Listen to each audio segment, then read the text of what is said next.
everybody. You just want to not have class today? No, I have to teach something so that it's recorded. Again, I guess I can't stop you from leaving the room, though. Nor would I try. Oh, you're going to stop. This is Ralph's big man. All right. Couple of reminders for the sake of the people who entered after I last said them, and also for the camera.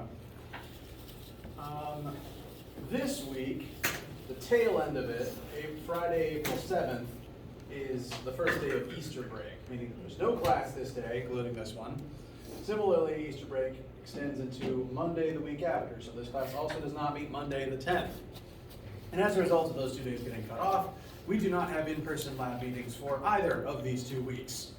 That would make scheduling a nightmare. Or more than I want to deal with, at least. Yep. For that reason, there will be a take-home lab that I'm going to give out today. It is typed, but I haven't had a chance to send it out or print it yet. Going out today, that'll be the lab assignment for the next 2 weeks. The idea being, work on it during the time you would normally come to lab. That said, still prioritize resting over break. That's the point of the break. So, once again, no class the 7th or the 10th, no in-person lab meetings officially any days these 2 weeks. There is a take-home lab, and I will be in the lab rooms on during normal lab times. Today, Wednesday the 5th, Wednesday the 12th, and Friday the 14th. Just in case you want to show up to work on lab in person or work on anything else like homework stuff. So I'll be available for that, but that is completely optional. What time? In addition to that, we also have at least one student asking about a homework/quiz question. Before switching gears, any questions, issues, complaints about the schedule and lab setup for the next 2 weeks?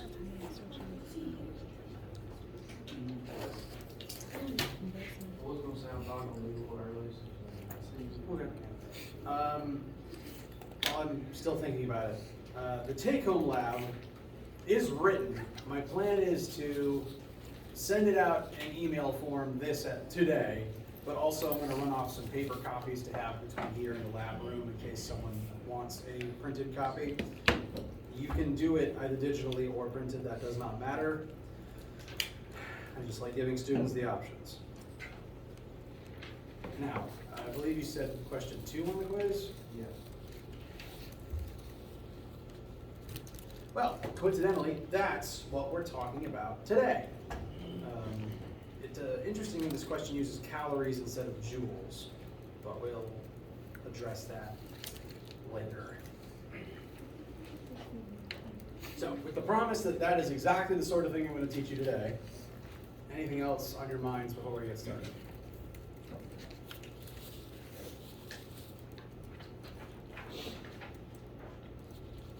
All right. Well, last time we introduced the concept of specific heat, both the equation that's currently on the board, the specific heat formula, but also the variable title specific heat, which is the C in this formula. And what this formula does for us is it tells us how much thermal energy is needed to change something's temperature by a certain amount. So Q is the heat either added or optionally taken away if it's a negative number. And that is going to cause an object to change its temperature based on how much heat is added or taken away. And the other factors that affect how much its temperature changes are its mass and what it is made out of. The C constant represents how different materials react to thermal energy being added or taken away from them. This table of constants has these various numbers on it, and the smaller the number, the easier it is to change something's temperature. The less energy is needed to change its temperature. You've probably noticed in your life that things like metal and rocks tend to heat up fast. And on this chart, all of the metals have very low specific heat numbers in comparison to things that are often liquids at room temperature, like water. Yes? Do we need that chart for our test? Or would that be on the I would provide this chart to you, or the individual constants that you need. As an example, this chart is on your formula sheet. So you will need at least the information from it, and it will be provided to you. You do not have to memorize any of these because kind of like how there's infinitely many coefficients of friction, there's infinitely many of these.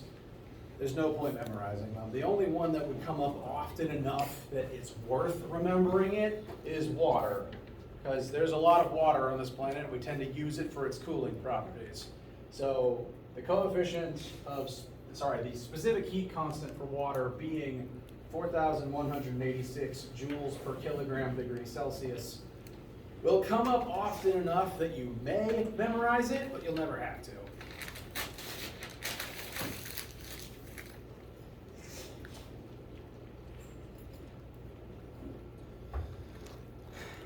Now, I don't think we actually did a sample question with this formula yet.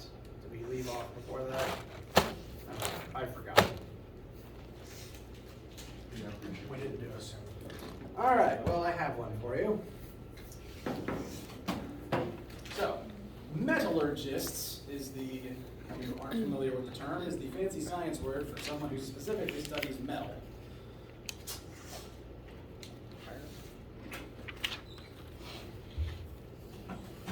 And today, a metallurgist is going to take a sample of lead, being very careful with it. This sample of lead has a mass of 100 grams, and we are going to change its temperature. We want to know how much thermal energy is going to be required to change its temperature, because that will, if you're running a chemistry lab, that affects how much butane you have to spend on the Bunsen burner.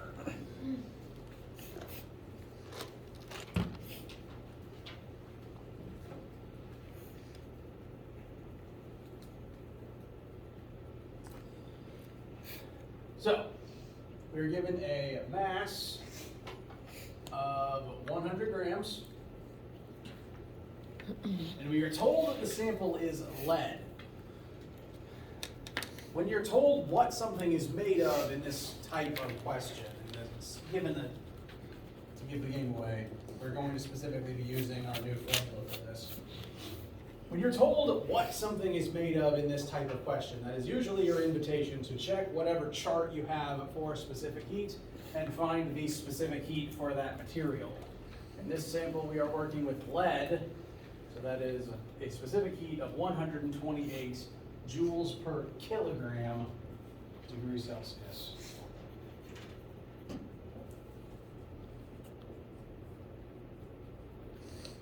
Which is the smallest specific heat on this table, only just beating out gold. And gold will melt in your hands, so you know that it's already very thermally conductive. So we've got 100 grams of lead, so I've labeled here specific heat of lead. And we are going to change its temperature.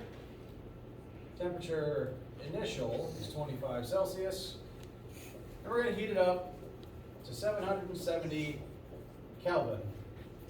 How much thermal energy is required to pull this off? How much, which ultimately will amount to, if you're a chemist, how much butane do you have to waste setting this thing on fire to make it happen?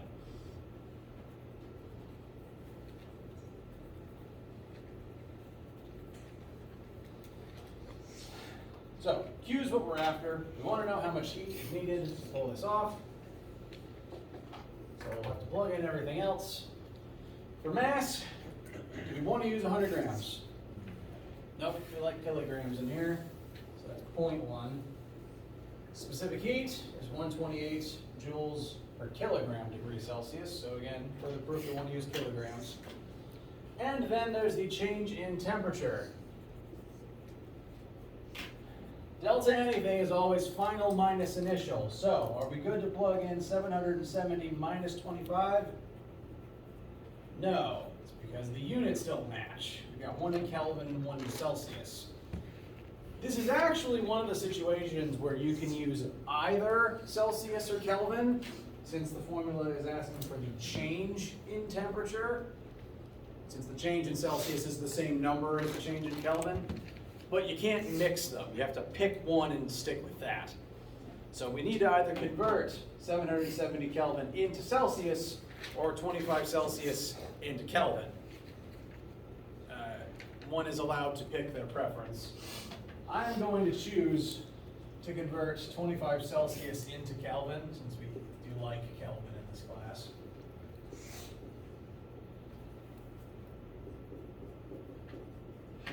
To refresh, Kelvin is equal to the Celsius temperature plus, no, I'm confusing myself. Yes, plus 273.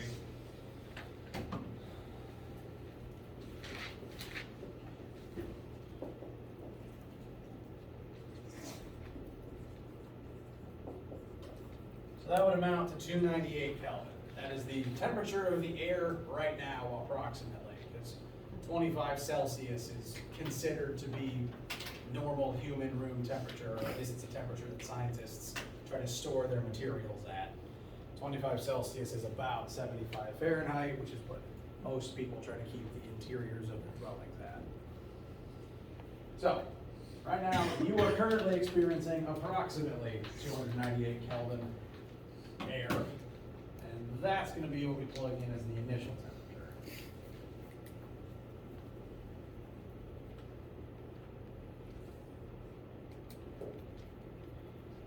And so all we have to do now is find Q. I think the answer is 6,000 something.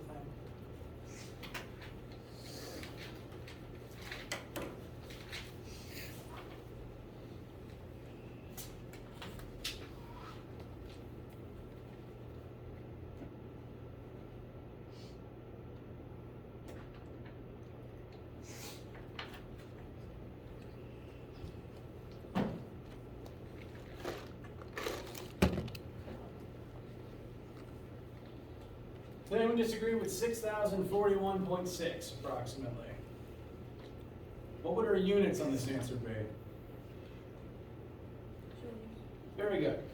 This is energy, thermal energy, therefore its units will be joules like the other forms of energy we've discussed so far. Now, that is not actually a lot of thermal energy overall. If you were to take that same amount of thermal energy and add it to water with its much, much bigger specific heat, you might barely notice a temperature change. Because water is just able to absorb a lot of heat without making much of a difference, which is good because we don't want our oceans to increase very wildly in temperature lest they start evaporating and boiling all the fish. The more you learn about science, the more you realize that water is kind of just a very unique substance as far as every material in the universe goes. It resists temperature changes, it has very specific boiling and melting points that are advantageous to us. It it expands when it freezes, such that ice floats rather than sinks. All those combinations of things are some of the factors that make life on this planet possible. But that's just a brief aside. Any questions about the formula and how we've used it so far?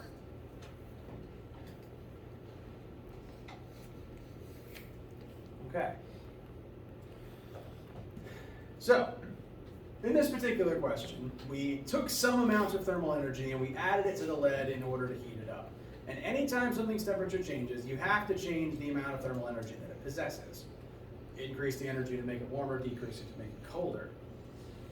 We're now going to tie in something we've discussed in the past, the law of conservation of energy.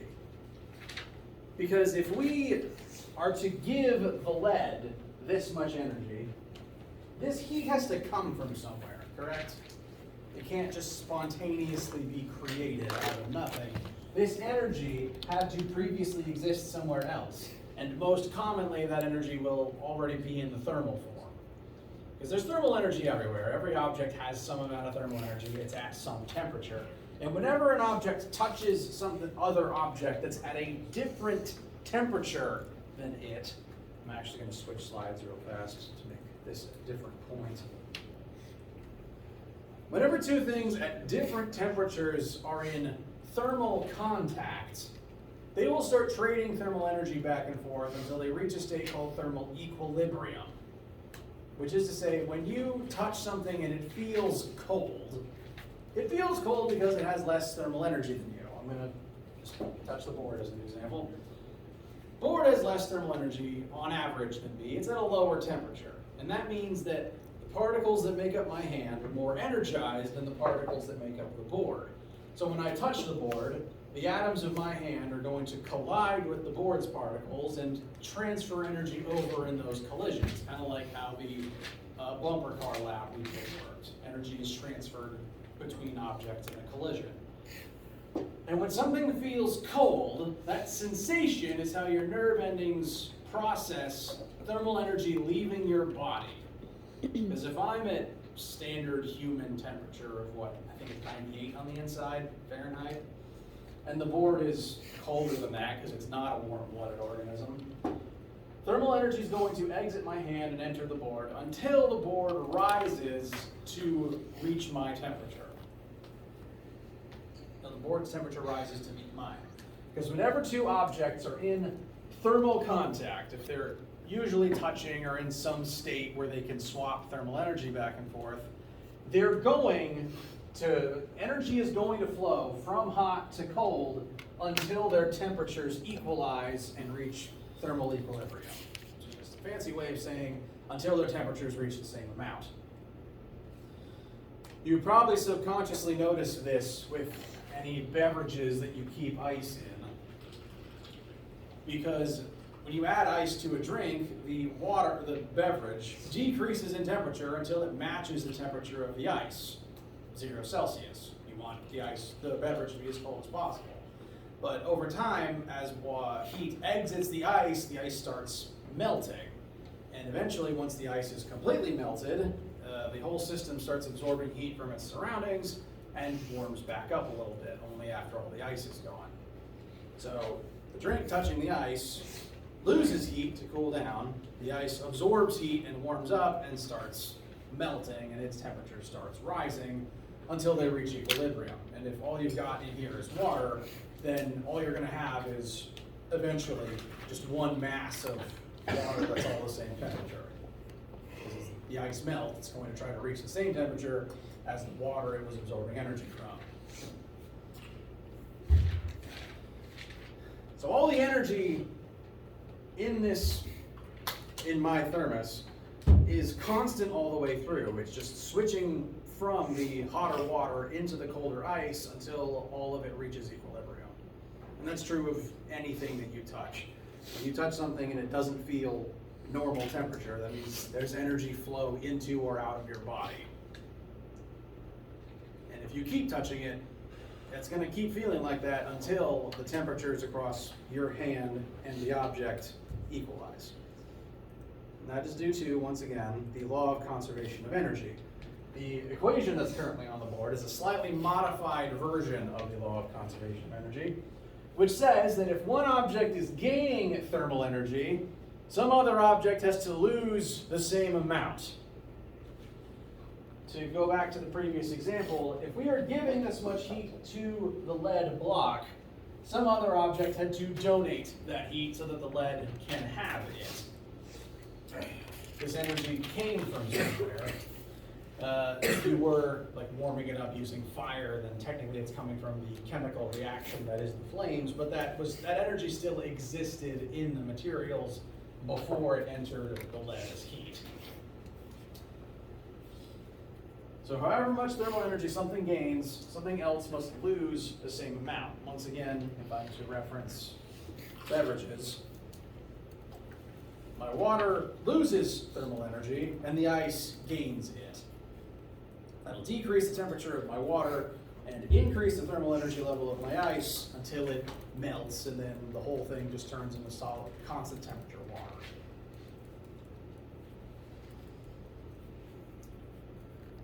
Questions about any of this so far? Okay. Now,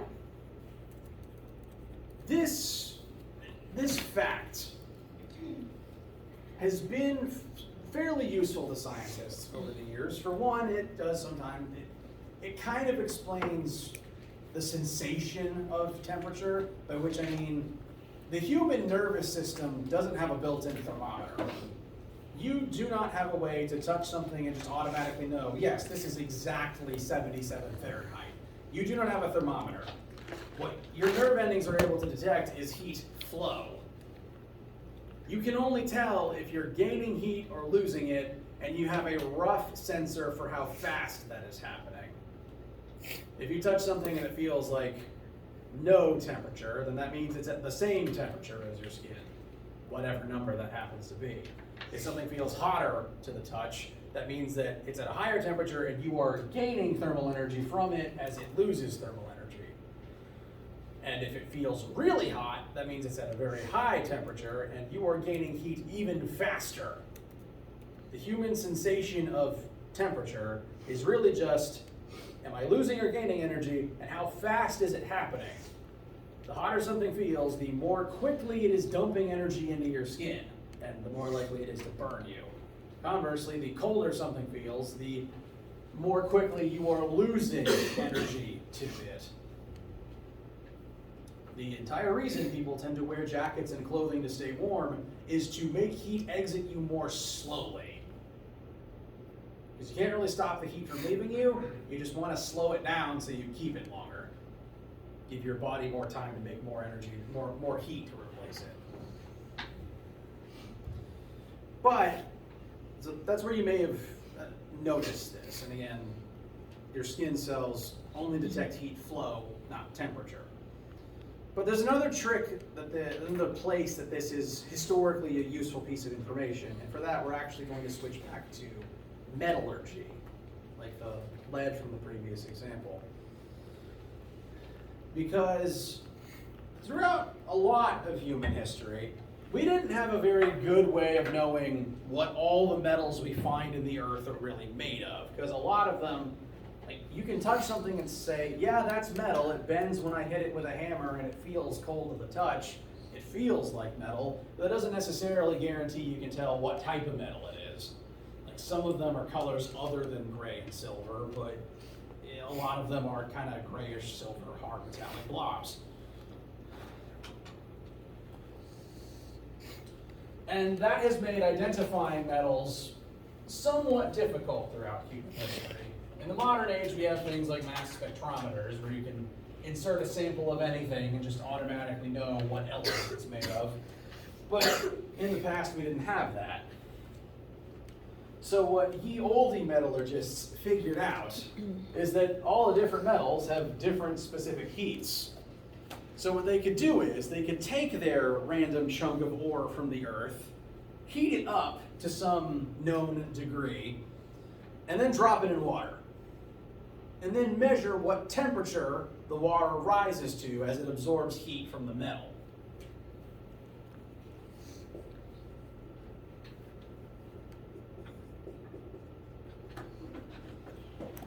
So if you take hot metal and just dump it into water, so you're, say, a metallurgist or a blacksmith, you've got a superheated chunk of metal and you drop it into a bucket of water. The metal's going to lose energy, and that's why it cools down. Meanwhile, the water is going to gain the same amount of energy. The metal in the water won't necessarily have the same change in temperature, because the metal's going to drop from like 500 down to 25, and the water may increase from 20 to 25. So the temperature changes aren't even, but the magnitude of heat flow is still even. And since the different materials have different specific heats,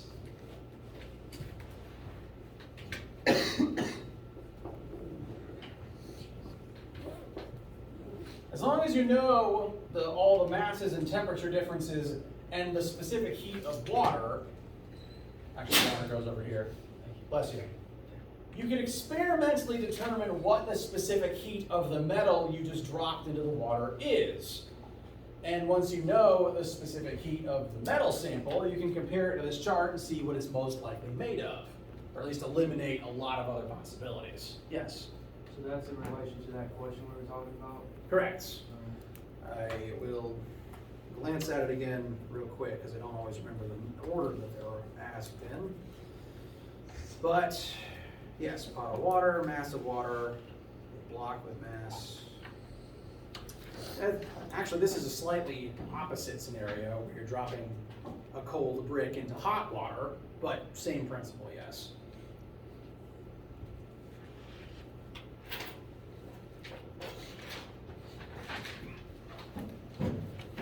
And we are going to test this technique and make sure that it works. And that's also what your take-home lab is going to be about. I'm going to give you the data for 4 different metal samples, and you're going to use this process to, as part of the lab, guess what they are most likely made of. So let's test this out, make sure it works, and make sure it makes sense. Here, metallurgist is going to take another sample of 100 grams of unknown shiny grayish metal. Again, a lot of metal is shiny and grayish, so you really have no idea what we're working with here. And we're going to heat it up to the same 770 Kelvin. So, I'll start listing variables as I read through this. We've got mass metal is 100 grams. We've got temperature initial metal, or TIM, is 770 Kelvin.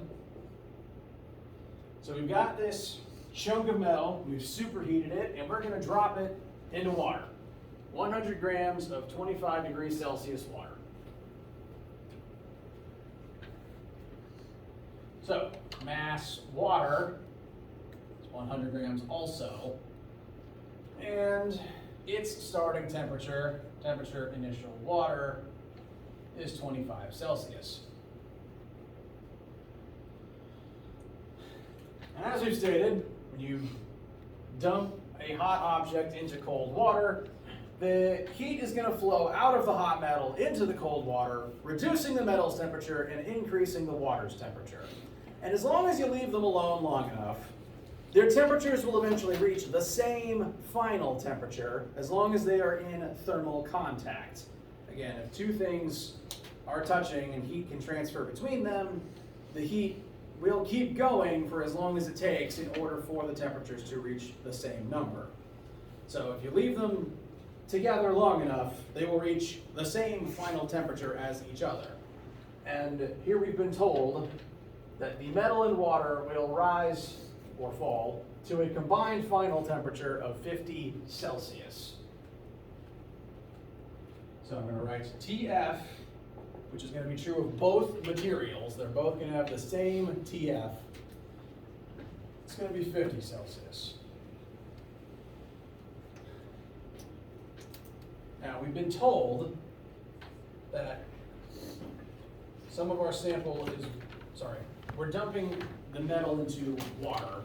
And for that reason, we should check what the specific heat of water is. 4,186 joules per kilogram degree Celsius. And what we will eventually try to solve for is the specific heat of the metal sample to figure out what it's most likely made of.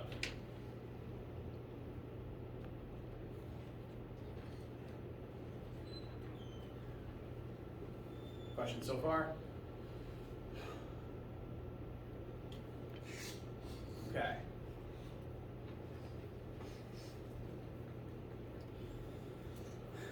So, we're going to start filling in the numbers that we've got, and along the way we'll address these other questions written here one at a time.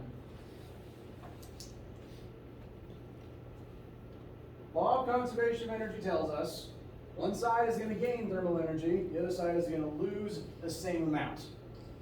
Which of the two objects, water or metal, is gaining energy in this interaction? The water. Water is the one that's going to be warming up. And so for that reason, on the Q gained side, I'm going to plug in MC delta T into Q gained in reference to the previous formula from today. But since the water is what's gaining energy, all this information needs to be from the water's perspective. So mass, water, specific heat water, and change in temperature water. All that data on the left is from the water's point of view.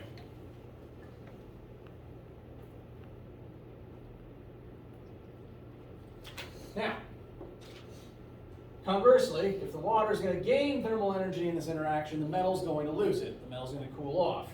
So on the Q lost side, we're also going to plug in MC delta T in place of Q, but this all needs to be from the metal's perspective. So mass, metal, specific heat metal, and change in temperature metal. It's very important to label and keep your subscripts straight. You don't want to plug water data into the wrong side. And so we're going to be comparing the heat change on each side.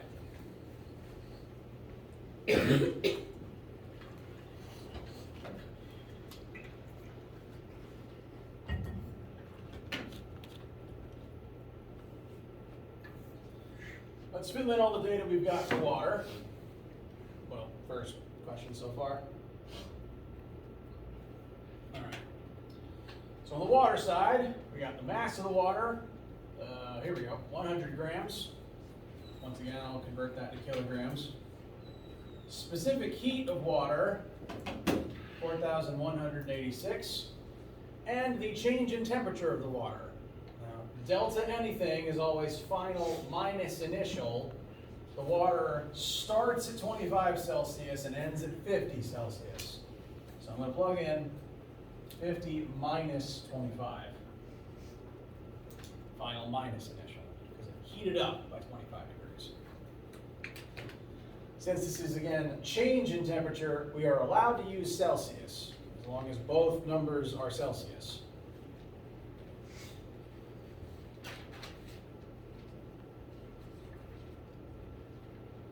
On the metal side of things, we've got this negative sign here, and that negative sign is to negate the negative that's inherent to the metal's temperature dropping.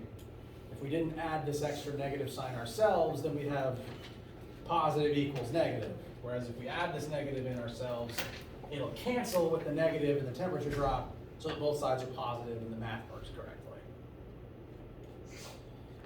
So on the metal side, we've got massive metal, which is also 100 grams or 0.1 kilograms. We don't know the specific heat of the metal, that's what we're here to figure out. And lastly, we need the temperature change of the metal. It's going to go from an initial temp of 770 Kelvin and end at 50 Celsius. Like last time, those don't match, so we have to convert one of them to match the other. Because we've got Celsius on the other side, I'm going to take our 1 Kelvin temperature and convert it into Celsius, just so that we've got Celsius all across the board.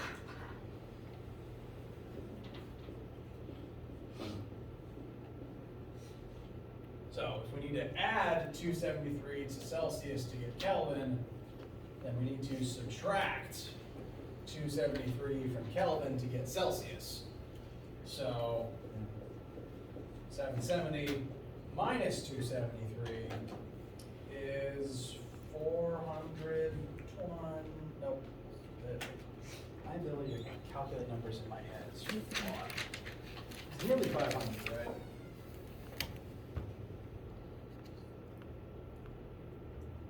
Yeah, 497.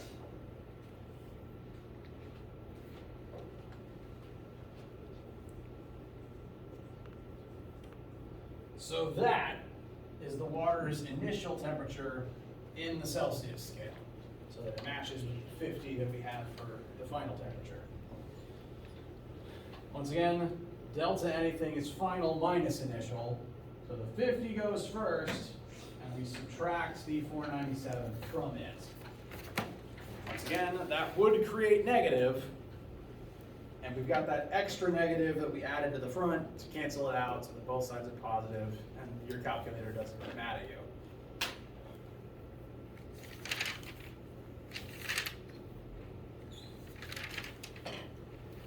Questions so far?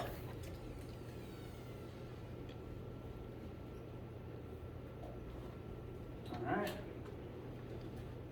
Now, the first question I've actually got written here, how much thermal energy does the water gain from this interaction? And that's what this entire left side is. We've got every number here, so I'm going to find this number and write it down here to combine every term over there. 0.1 times 4186 times 50 minus 25 is also 25. So that entire left side is going to compress down to 10,465 joules. That is the amount of energy the water gains from this interaction.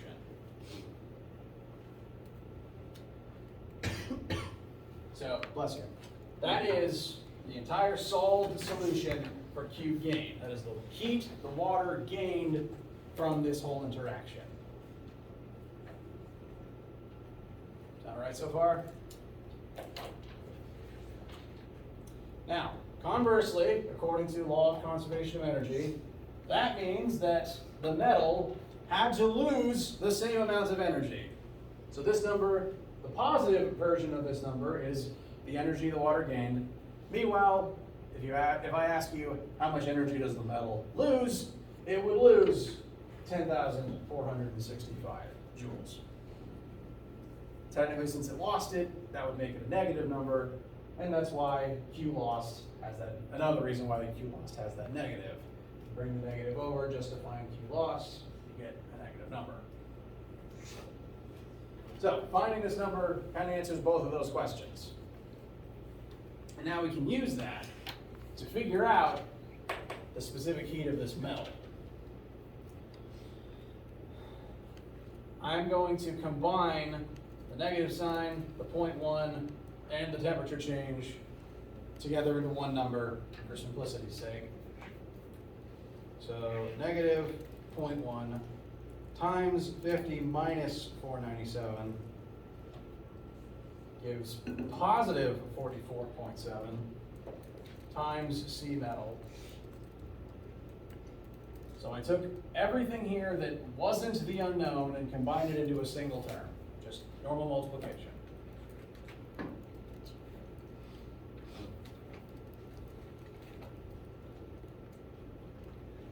And in order to get C metal, now I just need to divide both sides by 44.7.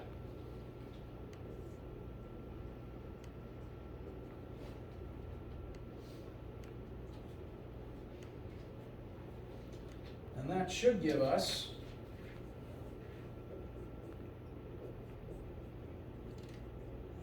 an approximate specific heat for this metal sample of 234.11. A lot less than the water, higher than the lead we were just working with in the other example. And now that we have that number, we can consult our table to try to guess what it's made of.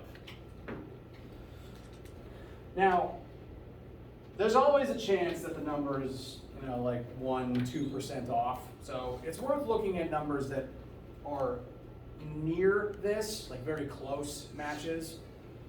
The two closest things here are cadmium and silver. Tin's not that far off. Now, check real quick.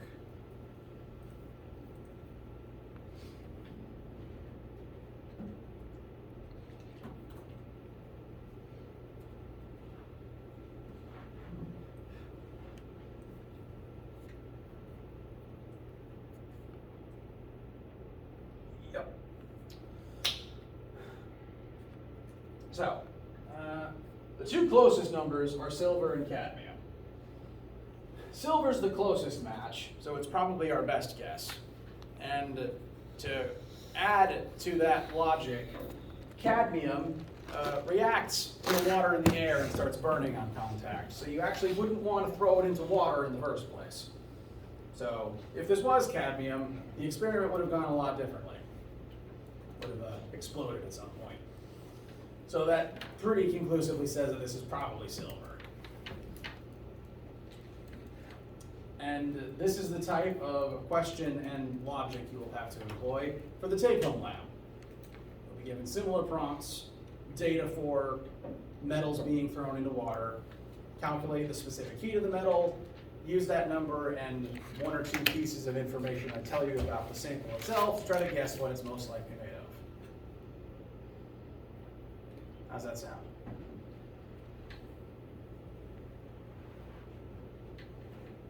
Okay.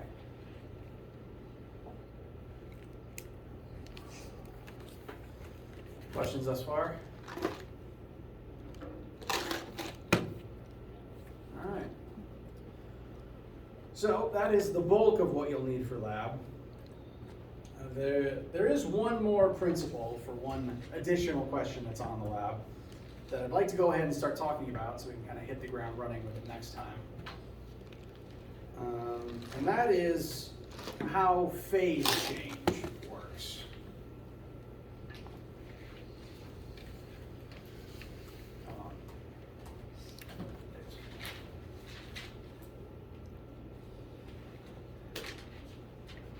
I will explain this graph in a moment, I promise.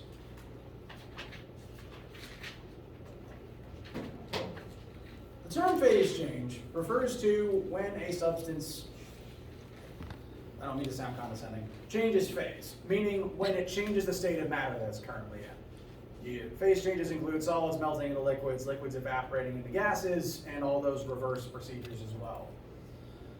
There's also some specific words for when solids turn straight into gases and vice versa, which can happen sometimes. So all those count as phase changes, when the current state of matter changes. And those phase changes do react to temperature. Water will boil and freeze at very specific temperatures in standard atmospheric air pressure. But how they react with heat is a little bit interesting. I presume most of you have interacted with a pot of boiling water at some point. Either cooking or watching water boil, either on a stove or in a science class at some point. When you put water on the burner of any description, you turn the heat on, it heats up until it boils. Once it boils, it gets to and stays at its boiling point, which in Celsius is 100 Celsius. So once water's boiling, it gets up to this temperature and it stays there. Once the water's at this temperature, this magical point where water turns into steam, does it all immediately turn into steam all at once? Like once it reaches that temperature, is it a magically poof steam?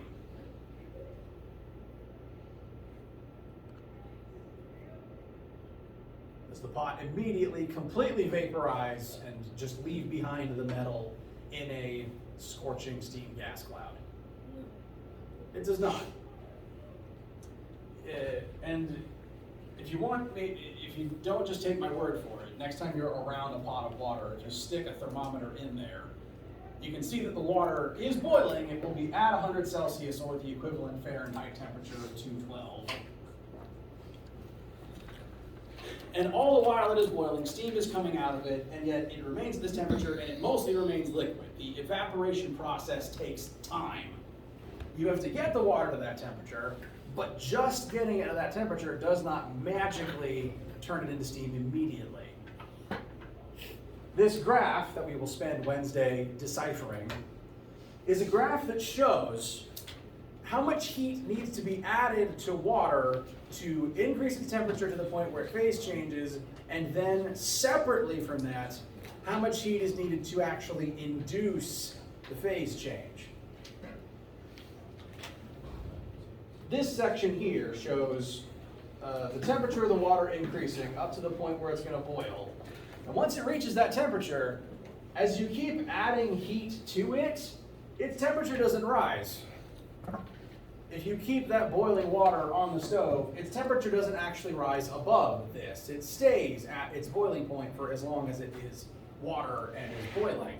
That's kind of why we use it for cooking.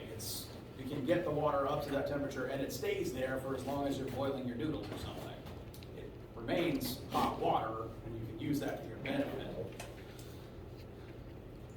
But you still have to keep the eye on to keep it at boiling, and as that eye continuously adds more heat into the water slowly evaporates. Because the way that the phase change works, and again, we're going to discuss the math for this Wednesday, the way that phase change works is you have to get something to the correct temperature, and then you have to keep adding heat to get the entire mass of liquid vaporized.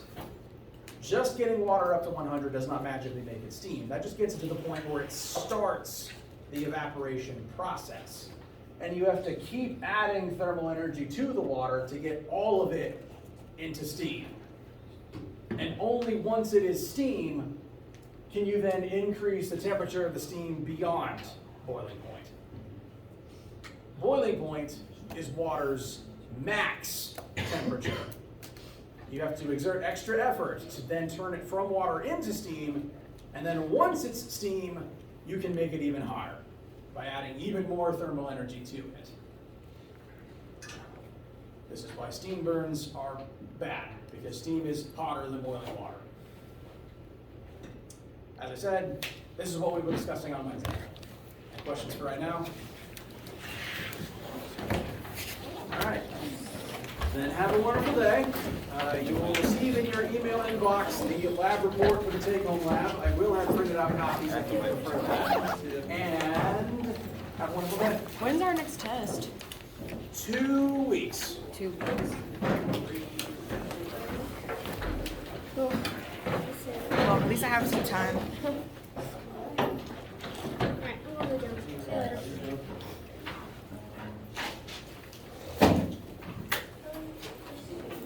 Yes.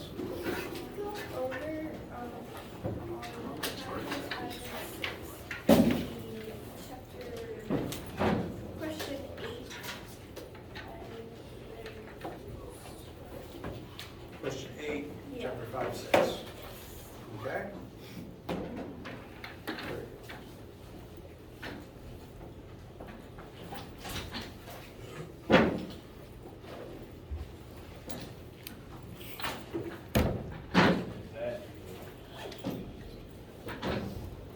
Okay. This is the most math-intensive question on this assignment. So I say that as a comfort if it's for sure. I also discussed it in one of the lectures last week. So there is a recording if you want to refer back to it after we talk right now. So what's happening here is this styrofoam normally will just float on the surface. Like barely any of it is submerged because styrofoam is so much less dense than water. Right. And this kid is going to dunk it under the water, meaning that normally, for something to float, dang it, keep forgetting to get more markers.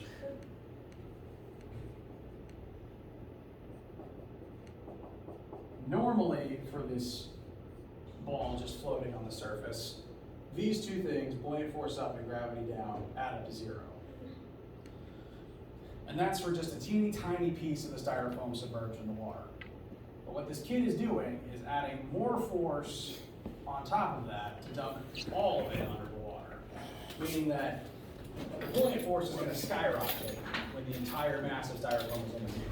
That's why the kid has to keep pushing down on it. If they take their hands away, it's just going to jet back up.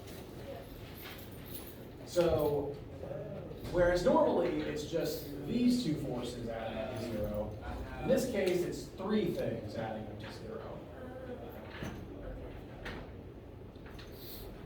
And you're given a number for this one, which is nice, 608. You do have to note that it points down though. So that force points down, buoyant force points up, and that buoyant force is density water times volume styrofoam times G. And then there's force of gravity, which is also negative, and that's mg. And the thing that you're ultimately solving for out of here is volume styrofoam, so that you can compare that volume to the formula for sphere volume to determine its radius and therefore its diameter. Got it. Okay, that makes a lot more sense. I didn't even know where to start, so I'm gonna. Well, you may want to wait, because there's one more thing I have to add. There's a trick to this one that I, in retrospect, don't care very much for. Okay. Because they don't actually give you the mass of the ball. What they give you is the density of styrofoam. And to kind of backwards figure out what that mass is, density equals mass over volume, therefore mass equals density times volume. So I'm going to add one more starting step here. Density water, volume styrofoam, G, minus density styrofoam, volume styrofoam again, times G equals water. So since we don't know M, but we do know volume, well, we know density styrofoam and we want volume styrofoam, we're kind of using this as a backdoor way to figure out, to help make it in terms of the volume that we want. So once I do that, then I can calculate. Yes, you want volume of styrofoam, which is the volume of the sphere, find the radius of the sphere, and then double that for the diameter that it wants.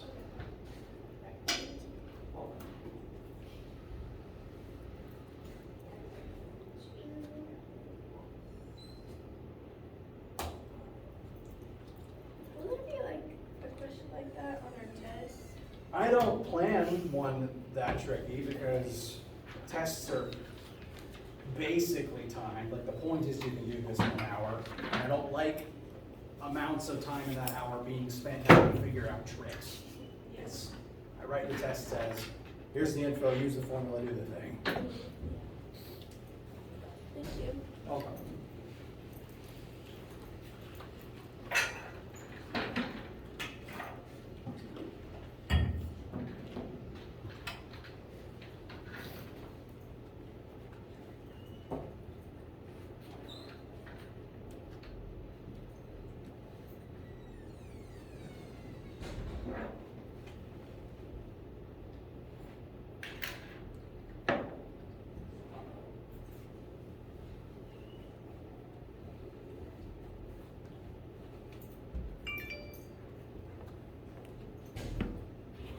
Oh, I've been filming this whole time, whoops.